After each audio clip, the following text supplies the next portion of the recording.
We now take you live to Shivpuri in Madhya Pradesh where Narendra Modi is addressing a rally. उस पल को मैं कभी भूल नहीं सकता। रात को बहुत देर हो गई थी, बहुत थक करके आए थे।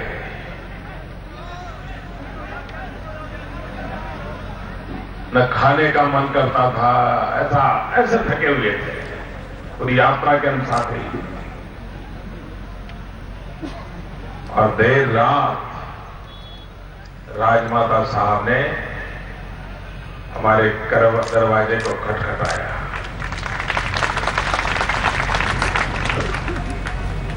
मैं आधी नींद में दरवाजा खोला, राजमाता साहब खड़ी थी, हाथ में दूध का गिलास लेके खड़ी थी।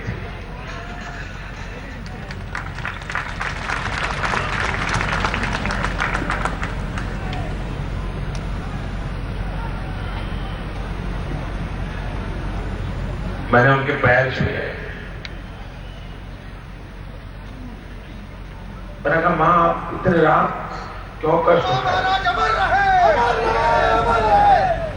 मैंने कहा, मां आप इतना रात कष्ट क्यों उठा रही हो? नहीं बोले, आप लोग इतनी मेहनत करके आए हो, खाना नहीं खाया हो, दूध पी के सो जाओ। मां का हृदय क्या होता है,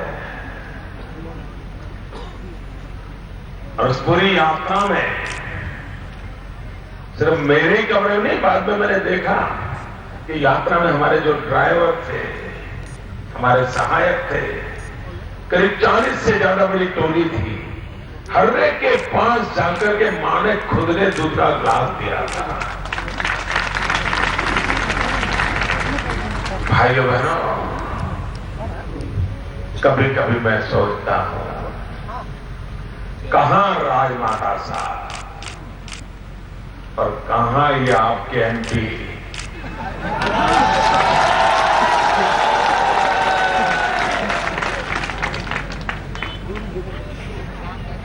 भाइयों बहनों, राजमाता ने जो स्थान पाया था वो अपनी नम्रता के कारण, विवेक के कारण, जनता के प्रति एक मातृरूप प्रेम के कारण पाया था। और जिसको कभी भी न भारतीय जनता पार्टी का कार्यकर्ता भूल सकता है और न ही इस क्षेत्र के लोग भूल सकते हैं। लेकिन भाइयों बहनों, आज जो कांग्रेस के उम्मीदवार हैं, उनके लिए तो जितना कम बोले उतना ही ज्यादा अच्छा है।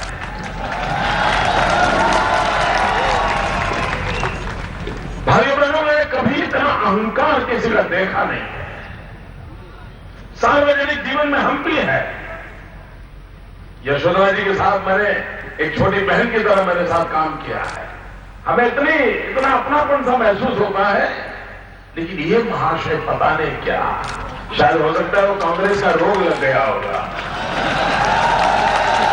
वो कांग्रेस के संग लगने के कारण उनमें सारी बुराइयां आई होगी। भाइयों बहनों, अहंकार इसने 7वें आसमान पर है कांग्रेस के लोगों का। कभी 5-6 महीने पहले भारत सरकार के ऊर्जा डिपार्टमेंट ने पूरे देश में बिजली के क्षेत्र में कौन कंपनी क्या काम कर रही है, सरकार का कौन इकाई कैसे काम कर रही है, उसका रेगुलर वो एक मॉनिटरिंग करते हैं, उसका हर साल अवार्ड देते हैं। और अवार्ड का समारंभ था, सारे देश के ऊर्जा मंत्री आए हुए थे, सरकार के अधिकारी आए हुए थे। ये आपके यहां के जो महाशय है वो ऊर्जा मंत्री है, तो वो भी उसमें आने वाले थे। अचानक सब लोग आए थे, अचानक कार्यक्रम कैंसिल करके वो चले गए। आपको आश्चर्य हुआ होगा, क्यों ऐसा किया होगा? कोई अचानक काम आया होगा, शिवपुरी से कहीं फोन आ गया होगा। ऐसा कुछ नहीं था। मंच पर आने के बाद जब उनको पता चला कि चारों के चारों बेस्ट अवार्ड गुजरात को मिल रहे हैं, इस खुल्लत से वो चले गए। एक भारत संघीय ढांचा है, ये सब राज्य मिलकर के, केंद्र और राज्य मिलकर के देश चला रहे हैं। केंद्र सरकार के लिए कोई राज्य दुश्मन नहीं होता है, केंद्र सरकार के लिए कोई राज्य पराया नहीं हो सकता है। और ये तो मांगने के लिए नहीं आए थे, अपने कौशल्य से देश का भला किया हुआ एक राज्य आपकी सरकार ने उसको इनाम के लिए चुना था, इसलिए आया था और आप भाग गए। इतना अहंकार। भाइयों बहनों, लोकतंत्र में ऐसा अहंकार नहीं चलता है। और भाइयों बहनों, देश को जनता का सेवक चाहिए। हमने शासक बहुत देख लिए भाइयों, अब देश को शासकों की जरूरत नहीं है, देश को सेवक की जरूरत है। और भाइयों बहनों, वे नामदार है तो मेरा ये कामदार चुनाव लड़ रहा है।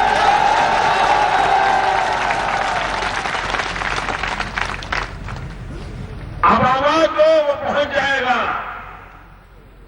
आपके संकटों के लिए वो जूझता रहेगा, वो झेलता रहेगा, वो काली पट्टी के ड्रामा नहीं करेगा। मैं आपको वादा करता हूं। भाइयों बहनों, हर एक का अपना इतिहास होता है और उस इतिहास के पहचान के लिए एक कपड़े का ध्वज रहता है कि जो जो अपने काम किए हैं तो उस परंपरा का एक झंडा फहरता है। जो काले काम करते हैं वो काली पट्टी बांध करके घूमते रहते हैं। भाइयों बहनों, जब बोले कि मध्य प्रदेश का किसान तबाह हो गया और उसी दिन शिवराज जी का मुझे फोन आया था। वो इतने दुखी थे, इतने परेशान थे। मैंने कभी शिवराज जी को इतना हताश, निराश, परेशान देखा नहीं था। कम बोले, भाई साहब क्या हाल हो गया, मेरा राज्य बर्बाद हो जाएगा। जैसे अपने परिवार का कोई नुकसान हुआ हो, इतने शिवराज जी उस दिन बेचैन थे। और बाद में उन्होंने चुनावी कार्यक्रम छोड़ करके हेलीकॉप्टर लेकर के निकल पड़ी, किसानों के पास गए, जहां खेत में जगह मिली वहां उतर गए और किसानों के सुख दुख की चिंता की उन्होंने। भाइयों बहनों, इसको सेवक कहते हैं। और दूसरी तरफ चुनाव जीतने के लिए खेल खेलने वाले, यही कि आपके नेता, उनको ओले की चिंता नहीं थी, किसानों की चिंता नहीं थी, वो फर्जी शिलान्यास में लगे हुए थे, वो रिबन काटने में लगे थे, वो तस्वीर निकलवा रहे थे। भाइयों बहनों, मैंने ऐसा कभी देखा नहीं देश में कि कागज के ऊपर अस्पताल भी बनते हैं। मैंने कभी ऐसा देखा नहीं कि कागज पर मरीज भी आ जाते हैं, कागज पर डॉक्टर भी आ जाते हैं और कागज पर दवाएं भी हो जाती है। भाइयों बहनों, 21वीं सदी है, क्या इस प्रकार की बातों को स्वीकार करोगे? मुझे पूरी ताकत से बताइए, स्वीकार करोगे? यहां आपके साथ धोखा है कि नहीं है? क्या ऐसे आपके सेवक चाहिए आपको? भाइयों बहनों, मेरे मन पर राजमाता जी के आशीर्वाद का हमेशा हमेशा एक भाव रहता है। और राजमाता साहब उस आशीर्वाद के नाते आज मैं कहने आया हूं, आप जयभान जी को जिता दीजिए, आपके इलाके की जिम्मेवारी मैं लेता हूं। आपके इलाके की जिम्मेवारी मैं लेता हूं और आपको दिखाऊंगा कि पूरे इस इलाके में बदलाव कैसे लाया जा सकता है। और मुझे भी संतोष होगा कि राजमाता ने मेरी चिंता की थी, मैं उसके कार्य क्षेत्र की मैं चिंता करूंगा। ये मेरे लिए गौरव की घटना होगी। लेकिन भाइयों बहनों, ये कांग्रेस पार्टी, इसे न जनता की परवाह है, न आपके सुख दुख की चिंता है। उनके लिए तो अभी एक ही काम है, बेटे को कैसे स्थापित करें। 1 पॉइंट प्रोग्राम, देश बचे या न बचे, बेटे की कैरियर कैसे बचे, इसी के लिए पूरे हिंदुस्तान की सरकार को दांव पे लगा दिया गया है। और भाइयों बहनों, इनके अंदर जो अहंकार आया है ना यहां के आपके नेता में, उसका कारण भी उनकी दोस्ती है। आप देखिए, प्रधानमंत्री ने कैबिनेट में निर्णय किया हो, प्रधानमंत्री का कार्यालय एक संवैधानिक बहुत बड़ी संस्था होता है, कैबिनेट एक बहुत ही ताकतवर जनता के द्वारा चुनी हुई इंस्टीट्यूट है। उसने जो निर्णय किए हो, प्रधानमंत्री ने जो निर्णय किए हो, और प्रधानमंत्री जब विदेश में हो तो शाहजादे